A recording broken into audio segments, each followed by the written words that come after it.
Builder દ્વારા કરોડોની છેતરપિંડી આચરવામાં આવી। સિંગરવા ગામમાં આવેલી સ્વસ્તિક હેરિટેજ સ્કીમમાં બે બિલ્ડર ભાઈઓએ એક જ દુકાન અને મકાનના 2 થી 3 લોકોને દસ્તાવેજ કરી કરોડો રૂપિયાની છેતરપિંડી આચરી હોવાની ફરિયાદ નોંધાઈ।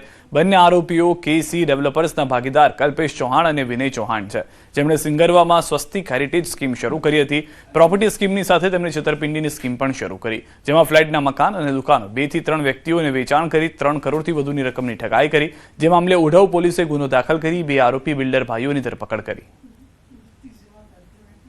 યોગેશભાઈ બાવચંદભાઈ દેસાઈએ પોતાની ફરિયાદ રૂબરૂ આવીને લખાવેલ છે, જેની અંદર એમણે જણાવેલ છે કે સ્વસ્તિક હેરિટેજની અંદર એમણે 19/12/2024ના રોજ ફ્લેટનું બુકિંગ કરાવેલું હતું અને એ ફ્લેટના બુકિંગની અંદર થોડા દિવસો પછી એ જ્યારે ત્યાં ફરીવાર જોવા ગયા ત્યારે ત્યાં કોઈ ભાડુઆત ભાડે રહેતા હતા, ત્યારે એમના ધ્યાન પર આવ્યું કે જે એમણે ફ્લેટ ખરીદેલા છે એ ફ્લેટ એ બિલ્ડર દ્વારા બીજા કોઈને પણ વેચી નાખવામાં આવેલ છે। ફૂલ પેમેન્ટ અમે આપી દીધેલું અને અમને બાનાખત પણ કરી આપેલું, પણ બાનાખત કર્યા પછી જે છે ને અમને કે દસ્તાવેજ કરવાનું કીધું તો કે દસ્તાવેજ અત્યારે થાય એમ નથી, બીયુ પરમિશન ના આવે ત્યાં લગી દસ્તાવેજ નહીં થાય, બરાબર। તો અમને કીધું સારું હશે ભાઈ, તો એમ કરતાં કરતાં છે ને 2023 આવી ગયું। 2023 સુધી અમને દસ્તાવેજ ના કરી આવ્યું, પછી અમને જાણવા મળ્યું કે અમારી દુકાનો તો બીજાને વેચી મારી।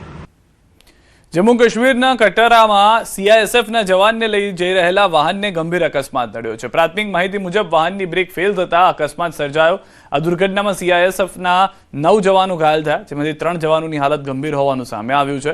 ઘટનાની જાણ થતાં જ રેસ્ક્યુ ટીમ તાત્કાલિક સ્થળ પર પહોંચી ગઈ હતી અને તમામ ઘાયલ સારવાર જે લોકો હતા જવાનો તેમને પ્રાથમિક સારવાર વધુ સારી રીતે મળી શકે તે માટે જમ્મુની ગવર્મેન્ટ મેડિકલ કોલેજમાં ખસેડવામાં આવ્યા છે।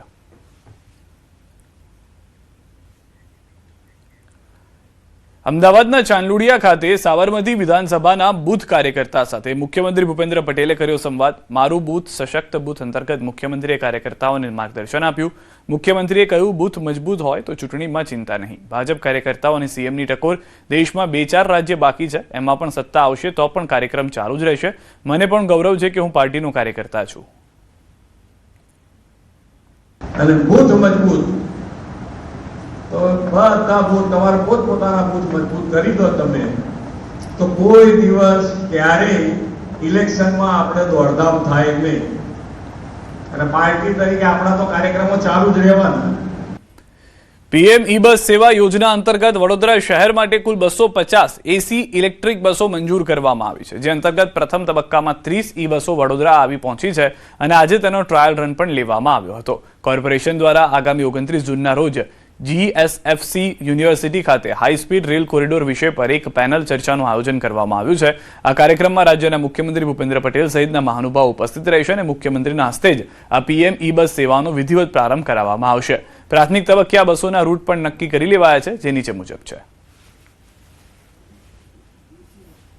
લોકોને આ સુવિધા કઈ રીતે સારી રીતે મળી શકે, આ ઉપરાંત દરેક રૂટ પર ડ્રાઈવરો કઈ રીતે ચલાવી શકે તે માટેનો આ ટ્રાયલ રન છે। આની રેન્જ અમે નિર્ધારિત કરીશું, રીજનરેશનમાં કેટલું જનરેટ થાય છે અને રેન્જ એની ફાઇનલ કેટલી આવે છે, જેથી અમે ફાઇનલ રૂટ સેટ કરી શકીએ તે માટે આજે ટ્રાયલ રન લેવામાં આવ્યું। માનસરોવર તળાવમાં પ્રથમ વરસાદે જ ગંદુ પાણી અને કચરો ઠલવાતા બ્યુટિફિકેશનના સવાલો જોવા મળી રહ્યા છે। કરોડો રૂપિયાના ખર્ચ બાદ પણ તળાવમાં ગંદકી પ્રવેશતા શહેરીજનોમાં રોષ છે। પાલિકા દ્વારા 7 કરોડથી વધુનો ખર્ચે વિકસાવાયેલા પ્રોજેક્ટમાં પ્રથમ જ વરસાદ બાદ વરસાદી પાણીની જગ્યાએ નાળાનું ગંદુ પાણી અને પ્લાસ્ટિક કચરો ઠલવાતા સ્થિતિ બગડી ગઈ છે। આસપાસના વિસ્તારના નાળા અને ડ્રેનેજમાંથી આવતું દૂષિત પાણી તળાવમાં પ્રવેશતા સુંદર બનાવાયેલા તળાવ રાતોરાત ગંદકીના કેન્દ્રમાં ફેરવાઈ ગયા છે, જેના કારણે શહેરીજનોમાં ભારે નિરાશા જોવા મળી રહી છે।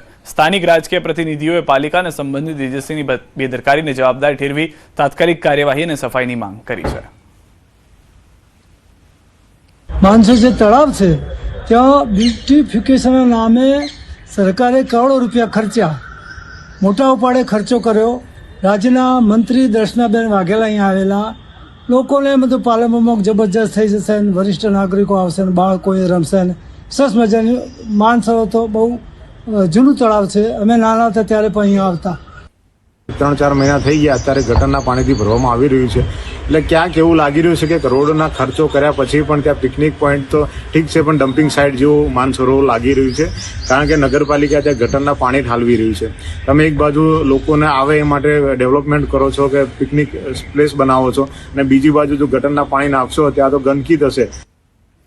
તો બીજી તરફ પાલિકા ચીફ ઓફિસરના જણાવ્યા મુજબ સમસ્યા દૂર કરવા માટે સુપર સકર મશીનથી સફાઈ કરવામાં આવી રહી છે. લાઇનોની ચકાસણી અને જરૂર પડે ત્યાં ડ્રેનેજ લાઇનમાં સુધારણા કરવામાં આવશે.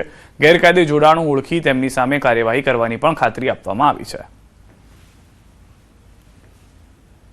નગરપાલિકા દ્વારા કામગીરી શરૂ કરવામાં આવેલી છે. આ ફરિયાદનો નિકાલ કરવા માટે નગરપાલિકા દ્વારા સુપર શકર મશીન બોલાવી અને ગઈકાલથી કામગીરી શરૂ કરેલી છે. આજ રોજ જરૂર પડે લાઇનમાં પંચર કરી અને ફરિયાદનો નિકાલ કરવામાં આવશે, અને જે ઈસમોએ ગેરકાયદેસર રીતે કનેક્શન જોડી દીધેલા છે નગરપાલિકાની ડ્રેનેજ લાઇનમાં તે કાપી અને તે લોકો ઉપર દંડાત્મક કાર્યવાહી પણ કરવામાં આવશે. અલ્નીનોની સંભવિત અસર હવે દેશમાં ખાંડ ઉદ્યોગ માટે ચિંતાનું કારણ બની રહી છે. ઓછા વરસાદની આશંકાને કારણે શેરડીના પાક પર સીધી અસર થવાની શક્યતા છે. જો કે સ્થાનિક બજારમાં પૂરતો જથ્થો ઉપલબ્ધ રહે તે માટે કેન્દ્ર સરકારે ખાંડની નિકાસ પર 30 સપ્ટેમ્બર 2026 સુધી પ્રતિબંધ મૂક્યો છે. નિષ્ણાંતોનું કહેવું છે કે જો વરસાદ અપેક્ષા કરતાં ઓછો રહેશે તો ભારતને ઓછામાં ઓછા 3 વર્ષ સુધી ખાંડના નિકાસ બજારથી દૂર રહેવું પડે.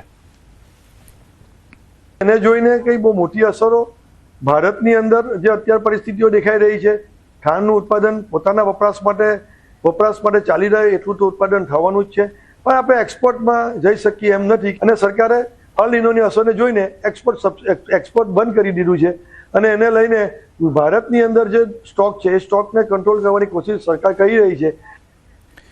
અલ્નીનોના કારણે શેરડીના ઉત્પાદનમાં ઘટાડાની આશંકા માત્ર ખાંડ ઉદ્યોગ પૂરતી મર્યાદિત નથી, પરંતુ તેની અસર ઇથેનોલ ક્ષેત્ર પર પણ પડી શકે છે. શેરડીની ઓછી ઉપલબ્ધતાને કારણે ઇથેનોલ ઉત્પાદન માટેનો કાચો માલ મર્યાદિત બનવાની શક્યતા છે, જેના કારણે ઉત્પાદન ખર્ચમાં વધારો થઈ શકે છે, જેનાથી ભાવમાં તેજી આવવાની સંભાવના છે. જોકે સરકારે આગોતરું આયોજન કરતા ભાવ વધારાની શક્યતા ઓછી છે.